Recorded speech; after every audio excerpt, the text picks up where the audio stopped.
There's no rest in May because pipes are being laid from the Galena Canyon to irrigate their ranch in the mountains of New Mexico. Lawrence, who is still very ill, can manage the 2-mile walk to oversee the project, but is not much good to anybody.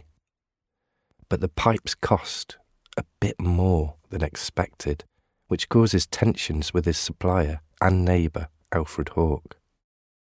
Lawrence hated getting in debt, but is powerless as his former publisher Thomas Seltzer, who was also going through difficult times, just doesn't pay me my money. Fortunately, Alfred Knopf is on hand to provide an advance on royalties for his forthcoming Mexican-inspired novel, Quetzalcoatl, but only on condition they use its translation, The Plumed Serpent. Lawrence is reluctant to discard such a fascinating word, but doesn't have much choice. One of Lawrence's greatest qualities was the way in which he supported fellow artists, particularly those who had bothered to come and stay with him at his remote cabin. Just as Nud Merrill was commissioned to design the cover of his Giovanni Verga book, so too Dorothy Brett is tasked with designing the cover for his forthcoming novel.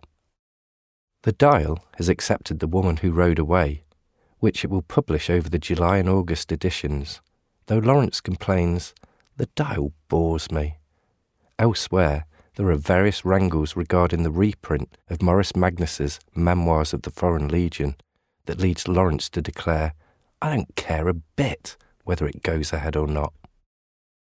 Living remotely means being reliant on guests to bring up supplies when they visit.